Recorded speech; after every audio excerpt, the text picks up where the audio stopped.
ኖላዊ ሚዲያ የቤተ ክርስቲያን የሆነው በስመ አብ ወወልድ ወመንፈስ ቅዱስ አሐዱ አምላክ አንድ አምላክ በሆነ በአብ በወልድ በመንፈስ ቅዱስ ስም መጋቢት 2 በዚች ቀን የኒቅዮን ኤጲስቆጶስ አባ መከራዊ በሰማዕትነት ሞተ። ይህም አባት በግብፅ ደቡብ ከምትገኝ ከእስሙናይን ከታላላቆቿ ወገን ነው።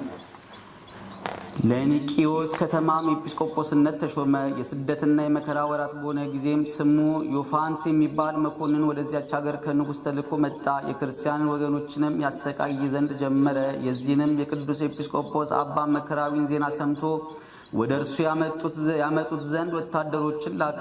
እርሱም ወደ መኮንኑ ከመሄዱ በፊት ወደ ቅዱስ መሠዊያው ገባ። እጆቹንም ዘርግቶ ጸለየ።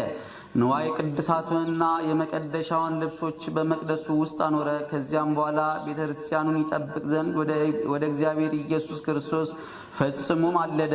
በላያችሁ የፀሐይ ብርሃን ይወጣ ዘንድ ያልተዋችሁ የጽዮን ልጅ ደጆች ሆይ ለእግዚአብሔር ቤት ማገልገያ የሆነ ንዋየ ቅድሳቱን ጠብቁ እያለ ታላቅ ልቅሶ በማልቀስ ጮኸ። ከዚህ በኋላ ከንጉሥ መልእክተኞች ጋር ወጥቶ ሄደ። ወደ መኮንኑም ቀረበ። ስለ ስሙና ስለ አገሩ ስለ ሥራውም ጠየቀው። የኒቅዮስ ከተማ ኤጲስቆጶስ እንደሆነም ባወቀ ጊዜ እንዲገርፉትና እንዲያጎሳቁሉት ብርና እርሳስም አቅልጠው በአፉ እንዲጨምሩ አዘዘ። እግዚአብሔርም የሚያጸናውና የሚያስታግሰው ሆነ። ያለ ጉዳትም በጤንነት መልሶ ያነሳው ነበር። ከዚህ በኋላ ወደ እስክንድርያ ገዥ ወደ አባ ሄርሜኔዎስ ሰደደው። እርሱም ቅዱስ አባ መከራዊን እንዲያስሩት አዘዘ። እግዚአብሔርም በእጆቹ ብዙዎች ድንቆች ታምራትን አደረገ። ከታምራቱም አንዱ ለአቅፋስ ከተማ ሹም ለሆነ ለዮልዮስ ስሙ አውካርስጢዮስ የሚባል እጆቹንና እግሮቹን ሽባ የሆነ ልጅ ነበረው። አባ መከራዊን በላዩ ጸለየ፣ ከደዌውም አዳነው። ከዚህ በኋላ በልዮስም ቤት ቀድሶ ለአማናንያንና ሥጋውንና ደሙን አቀበላቸው። ስለ ሥጋውም እንዲያስብና ገድሉን እንዲጽፍለት ከዩልዮስ ጋር ስምምነት አደረገ። መኮንኑ ሄርሜኔዎስም አባ መከራዊ ስላደረጋቸው አስደናቂ ታምራት በሰማ ጊዜ በተለያየ ስቃይ ያሰቃዩት ዘንድ አዘዘ። ሕዋሳቶቹ እስኪቆራረጡ በመንኮራኩሮች ውስጥ አስገብተው አሰቃዩት። ለነጣቂዎች አንበሶችም ጣሉት፣ በባህርም አሰጠሙት፣ በእሳት ምድጃ ውስጥም ጨመሩት። ቅዱስ አባ መከራዊ በስቃዩ ሁሉ በክብር ባለቤት በጌታችን በኢየሱስ ክርስቶስ ኃይል የሚታገስና የሚጸና ሆነ። ጌታም ያለ ጉዳት መልሶ በጤንነት ያስነሳው ነበር። የእመቤታችን የድንግል ማርያምን ቤተ ክርስቲያን የምታገለግል አንዲት ድንግል እህትም ነበረችው።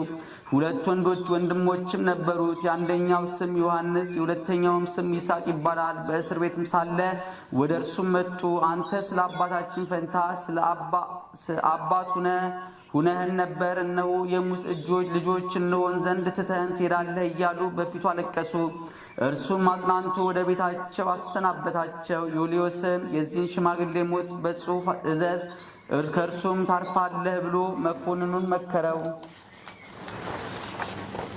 ቃሉንም ተቀብሎ ራሱን በሰይፍ እንዲቆርጡ አዘዘ። በመንግሥተ ሰማያትም የሰማዕትነትን አክሊል ተቀዳጀ። ዩልዮስም የቅዱስ አባ መከራዊን ሥጋ ወስዶ በከበሩ በወርቅ ልብሶች ገነዘው። በደረቱም ላይ የወርቅ መስቀል አደረገ። ወደ ሀገሩ ወደ ኒቅዮስ ከአገልጋዮቹ ጋር ሰደደው። መልካም ነፋስም ሆኖላቸው መርከቢቱ ፈጥና ሄደች። በከተማውም በር አንጻር ደርሳ ቆመች። ቀዛፊዎችም ሊያንቀሳቅሷት ፈልገው ነበር፣ ግን አልተቻላቸውም። አብዝተው በደከሙም ጊዜ ሥጋዬ በውስጡ እንዲኖር እግዚአብሔር የፈቀደው ቦታ ይህ ነው የሚል ቃል ከበድኑ ወጣ። ይህንም ለሀገር ሰዎች ነገሯቸው። የሰሌን ዝንጣፊ የሚያዙ ወደ እርሱ መጡ። በሀገራቸውም ውስጥ እርሱ በመረጣት ቦታ እስካኖሩት ድረስ በታላቅ ክብር ተሸክመው ወሰዱት። መላው የሕይወት ዘመን 131 ሆነ። መጻሕፍትን እስከተማረ ድረስ 8 ዓመት በዲቁና ሹመት 24 ዓመት። ከዚያ ቅስና ተሹሞ በቅስና አገልግሎት 30 ዓመት ኖረ። ከዚያም በኋላ ኤጲስቆጶስ ሆኖ ተሾመ። በዚህም 69 ዓመት ኑሮ መልካም ተጋድሎን ፈጸመ። የሕይወት አክሊልንም በክብር ባለቤት ከጌታችን ከኢየሱስ ክርስቶስ ዘንድ ተቀበለ። ጸሎቱ በረከቱም ከእኛ ጋር ለዘላለሙ ይኑር አሜን። ሰላም ለመከራዊ አህመመቶ ዘስኑ አናብስት መሰጥ ወመንኮራኩራት ዘበበይኑ እምድረገድሎ ፈጸመ ወሰለጠ ጊዜ ርስአኑ እደው መሃይምናን ኪያሁ ደፈኑ አመረቶሙ ቃል ወፂአ እምበርኖ። ዳግመኛም በዚህ ቀን የሮሃ ሀገር የሆነ የተሰወረውን የሚያይ ቅዱስ ጎርጎርዮስ አረፈ። ይህም ቅዱስ ሰው አስቀድሞ አመፀኛና ኃጥ ነበረ። ከዚህ በኋላ ከአመፁ ወደ እግዚአብሔር በንስሐ ተመልሶ መነኮሰ። የጻድቃን ማደሪያና ብዙ ዋጋቸውን የኃጥአንን ኩነኔና እየራሱ የሆነ ስቃያቸውን እግዚአብሔር እስካሳየው ድረስ ብዙ ተጋደለ። እግዚአብሔርም በጸሎቱ ይማረን አሜን። ሰላም ለጎርጎርዮስ አመፃመው ወተጋ መልዕልተ ደብር ዘሀገረ ሩሃ መካነ ኃጥአን ብካየ ወመካነ ጻድቃን ፍስሐ ዘበበጾታሁ ነጽሮ ብዙሃ ለእለ ውስተ ምድር ሰበከ ንስሐ። አንድ አምላክ በሚሆን በአብ ወልድ በመንፈስ ቅዱስ ስም መጋቢት 3 በዚች ቀን በእስክንድርያ ለተሾሙ ሊቃነ ጳጳሳት 58ኛ የሆነ የእስክንድርያ ሊቀ ጳጳሳት ብፁዕ ወቅዱስ አባ ቆዝሞስ አረፈ። በዚችም ቀን ከፍኒዮስ አገር የሆነ አባ በርፎኒዮስ አረፈ።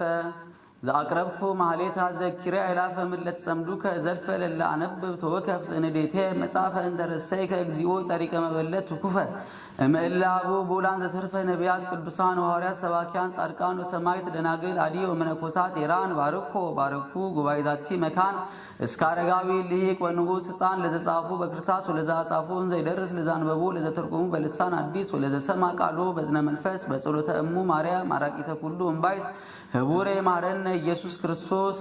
የሰማነውን በልቦናችን ያሳድርብን። ከቅዱሳን ረድኤት በረከት ያሳትፈን። አቡነ